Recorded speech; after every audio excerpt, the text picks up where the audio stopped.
Elie Ebidia, bonjour. Bonjour. Vous êtes directeur de l'école juive Lucien de Hirsch. Vous êtes également rabbin de la synagogue de la Roquette dans le 11e arrondissement de Paris. Et vous avez enseigné le français et la philosophie pendant 25 ans au séminaire israélien de France. Je suis très heureux de vous recevoir aujourd'hui pour parler d'un objet rituel que tout le monde, je pense, a déjà aperçu, qui n'a pas déjà vu à la porte de certaines maisons, ce qu'on appelle une mezouza. Et cette mezouza se trouve donc fixée à l'entrée d'une maison. À l'intérieur, on y trouve un parchemin. Et donc, nous allons essayer d'expliquer que signifie cet objet peut-être un peu étrange pour les personnes qui l'observent et qui se demandent mais que symbolise effectivement la mezouza. Mais commençons par le début, Elie Ebidia. Qu'est-ce que veut dire le terme mezouza, qui est un terme hébraïque biblique? Alors en fait, le terme mezouza est un terme qui désigne cet objet, mais par métonymie, c'est-à-dire un rapport du lieu avec l'objet. C'est-à-dire que le linteau de la porte s'appelle mezouza, et puis par, on va dire, proximité, l'objet qu'on va mettre sur ce linteau a pris le nom de mezouza. Mais en vérité, il s'agit d'un parchemin à l'intérieur d'un étui qui contient un certain nombre d'éléments écrits que l'on pose donc sur le linteau de la porte. Alors, le parchemin, donc, ça ressemble à ça. On va revenir évidemment sur les passages bibliques qui se trouvent dans ce parchemin. Alors, il faut préciser que ce parchemin, ça n'est pas du papier. Oui, c'est la peau d'une bête cachère, c'est-à-dire que les Juifs ont le droit de consommer, puisqu'il y a des lois alimentaires qu'on appelle la cacheroute. Tout à fait. Une photocopie ne serait pas valide pour faire une mezouza. Et puis, à l'intérieur, il y a donc ces deux paragraphes tirés du Deutéronome, que beaucoup de gens connaissent, parce qu'en vérité, ce sont les deux premiers paragraphes du texte Shema Israël, donc le texte, on va dire, le credo de la foi juive. Credo de la foi juive, Shema Israël, Hashem Elokeinu, Hashem Echad. Et donc, il y a deux paragraphes que nous lisons plusieurs fois par jour, et que donc tout le monde connaît, qui se trouve à l'intérieur de cette mezouza. Et donc, c'est écrit par un scribe qui le fait avec énormément de scrupules, fait très attention à l'écriture, et puis aussi, ça demande des vérifications régulières. D'après la loi juive, il faudrait vérifier cette mezouza 2 fois tous les 7 ans, parce qu'il peut arriver que des saletés rentrent à l'intérieur, que le parchemin s'abîme, que l'encre s'efface, et donc le vérifie.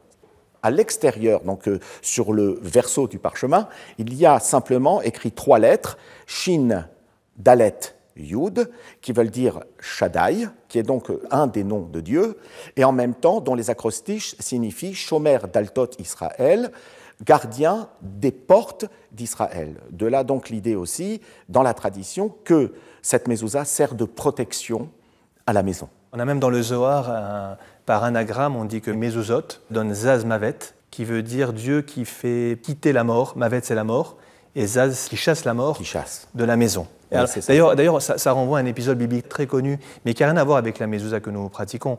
Mais c'est l'épisode de la mort des premiers-nés, où là-bas on emploie le mot, où les Hébreux, lorsqu'ils étaient en Égypte, Dieu leur demande de peindre les montants de porte avec du sang de l'agneau, de manière à ce que Dieu ne tue pas les premiers-nés hébreux et qu'il ne tue que les premiers-nés égyptiens. Donc à nouveau l'idée de protection, oui, et c'est certainement vient de là. Je pense que c'est de là que vient forcément l'idée d'avoir lu Shaddai sous la forme gardien des portes d'Israël. Ça vient justement de cette référence à la sortie d'Égypte, où les enfants d'Israël ont été protégés en mettant un signe. Sauf qu'ici, il s'agit d'un manuscrit, d'un texte écrit à la main et qui contient donc des paroles sacrées du texte de la Torah. Il y a cette dimension qu'il faut prendre en compte avec la dimension de protection. La difficulté, c'est de ne pas faire de cet objet simplement un objet, on va dire, magique ou une sorte de gris-gris ou de talisman quelconque qui protégerait, qu'on mettrait sur les murs. Parce qu'il ne faut pas oublier qu'il y a du texte. Et la frontière entre la compréhension et la superstition est dans ce cadre-là très, très subtile. À quel endroit on pose cette mezouza? Est-ce que c'est seulement à la porte d'entrée de la maison, toutes les portes? Si on a un magasin, un commerce, est-ce qu'il faut également mettre une mezouza? Alors, il faut mettre la mezouza dans tous les endroits où l'on vit et également dans l'endroit où on travaille. Une restriction néanmoins pour des lieux qui ne sont pas appropriés à la sainteté de l'objet. Voilà, salle de bain, sanitaire, toilettes. Les sanitaires, les toilettes, etc. Tous les lieux où nous habitons et nous vivons, pas forcément où nous dormons, ont besoin d'une mezouza à la porte. Alors, elle se met en général du côté droit. Et, droit dans le sens de l'entrée. De l'entrée, c'est-à-dire que l'idée, c'est Bish'arecha, la porte, c'est la porte par laquelle je rentre. Et il y a une discussion dans les maîtres qui est intéressante à ramener, c'est que deux décisionnaires, et pas des moindres, de l'époque médiévale, donc Rashi et Rabbeinu Tam, Rashi pense que la mezouza doit être mise droite sur le linteau, et puis Rabbeinu Tam pense qu'elle doit être mise sur le sens horizontal. Donc Rashi vertical, Rabbeinu Tam horizontal. Et là, on retrouve... J'ai vu que Rashi se fonde sur le Sefer Torah quand on a un rouleau de la loi. Voilà. Dans l'armoire, on le pose droit, non pas couché. Évidemment. Donc, il dit la mezouza, on va la mettre droite. Exactement. Et son petit-fils, parce que Jacob Tam, c'était le petit-fils de Rashi, oui. dit couché.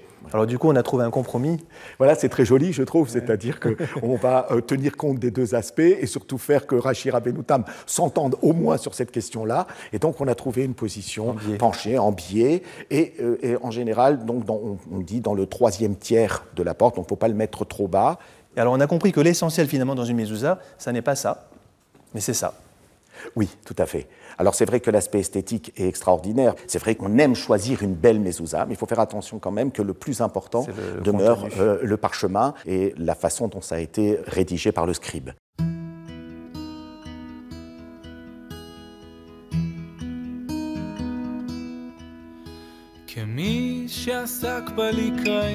וראה אנשים מלאכים שמיתו עצמם עליה וקיבלו ממנה חיים כמי שטעם טעמה לרגעים וראה אנשים באמת מאושרים ואיזה אור על הפנים איך הם נשבים בקסמה לפניה מתהלכים כסומה אחריה ותכלית האמת היא כל צדדיה, כל 70 פניה.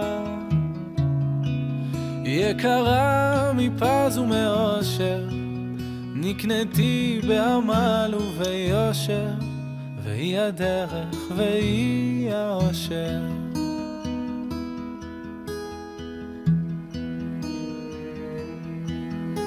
כמי שמצא בה את עצמי, כשלא זכרתי מי אני, תמיד היא באה והאירה לי פנים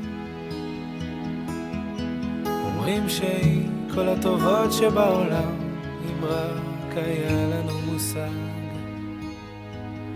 היינו רצים ורצים ורצים ונשבים בקסמה לפניה מתהלכים כסומה אחריה ותכלית האמת היא כל צדדיה, כל 70 פניה.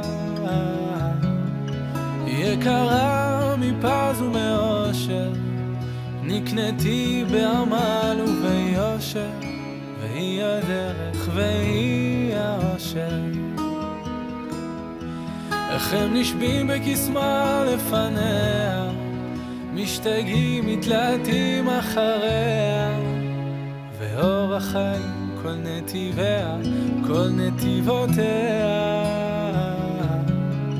יקרה מפז ומאושר נקנתי בעמל וביושר והיא הדרך והיא האושר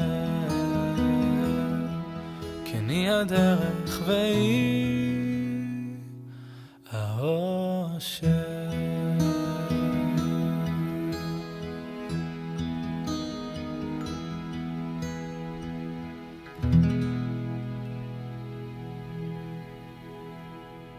Et là, on va parler peut-être de la deuxième dimension de la mezouza, qui est la dimension plutôt de nous rappeler à nos devoirs en tant que juifs. En fait, quand je rentre, je passe par une porte et que j'embrasse une mezouza, c'est surtout pour me souvenir qu'en tant que juif, j'ai des devoirs dans ma maison, dans chaque pièce, et quand je sors de chez moi aussi, dans le rapport que j'ai aux autres, dans le monde professionnel, etc. Je pense que ce serait souhaitable qu'on développe un petit peu cette idée. Il y a l'idée que c'est une mitzvah qui comprend l'homme dans son entité. Les deux textes qui sont écrits à l'intérieur de la mezouza ont cela en commun qu'ils interpellent l'homme juif sur deux aspects fondamentaux. D'abord celui de l'amour, puisque dans le schéma, on commence par Ve'ahavta et Hashem Elokecha bechol levavcha, tu aimeras l'Éternel ton Dieu de tout ton cœur, de toute ton âme, de tous tes moyens. Et ce service de Dieu dans l'amour et cet amour, il a quelque chose de continu, de permanent. Tous les éléments des versets qui sont cités dans la mezouza mettre l'accent sur le fait qu'on ne se sépare pas de l'esprit de la Torah. On doit l'étudier, on doit la réciter, on doit la répéter en se levant, en se couchant, et donc l'avoir aussi à la porte de la maison parce qu'elle est en permanence à l'entrée de nos maisons. Donc c'est quelque chose que nous vivons tout le temps et avec amour. Au fond, la mezouza nous rappelle qu'il n'y a pas un lieu spécifique pour servir Dieu. On aurait pu imaginer, par exemple, que l'on ne mette de mezuzot qu'à l'entrée des synagogues. Alors qu'on ne doit même pas les mettre, on n'est même pas obligé de les mettre. On n'est pas vraiment obligé de les mettre à l'entrée d'une synagogue. On aurait pu imaginer que, effectivement, il y a des moments où on est au service de Dieu, puis il y a des moments où Dieu, on pourrait le mettre un petit peu de côté parce qu'il faut s'occuper des choses du bas monde. Eh bien, la mezouza nous rappelle qu'il n'y a pas de différence, il n'y a pas de clivage entre le moment où je suis avec Dieu et d'autres moments où je ne serai pas avec lui. Je suis tout le temps avec lui, et la maison, d'une certaine façon, me rappelle cela. C'est un espace qui me comprend et qui comprend tout ce que je vis, et donc il n'y a pas d'interruption. Quand je mets une mezouza, c'est simplement pour dire que l'espace privé, l'espace domestique, n'est pas l'espace public. Et lorsque je rentre dans cette maison et que je prends conscience de cela, quelque part, je réfléchis à ce que j'amène du dehors à l'intérieur. Je réfléchis aussi à ce que je dois laisser peut-être dehors, qui n'est pas compatible avec ma vie à l'intérieur, dans mon intimité. Et d'une certaine façon, cette limite que je mets, je ne suis pas loin de penser que c'est ça la vraie protection. Mais si on devait faire un pont avec aujourd'hui, j'ai l'impression aujourd'hui que dans le monde dans lequel nous vivons, celui des nouvelles technologies, cette séparation entre l'espace public et l'espace privé commence à disparaître.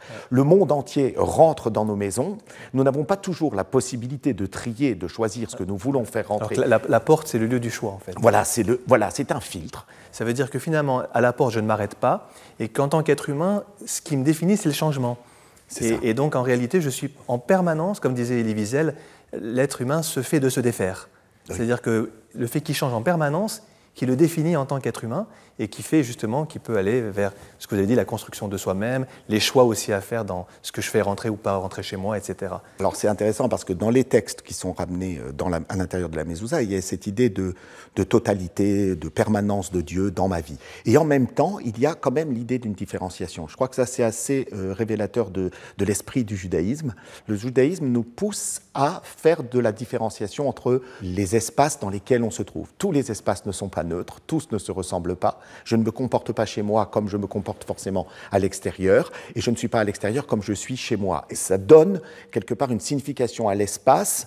On parle beaucoup du temps dans le judaïsme. Je crois que l'espace est aussi une dimension fondamentale. On le voit aussi dans Shabbat, par exemple, le fait de ne pas faire sortir un objet d'un espace à un autre qui constitue un travail pour Shabbat. Eh bien, quand on réfléchit sur la valeur à donner aux lieux dans lesquels je me trouve, on peut comprendre qu'il y a des enjeux importants qui se passent à l'intérieur même de l'être dans ce mouvement. Et la mezouza, à mon avis, participe de cette dynamique.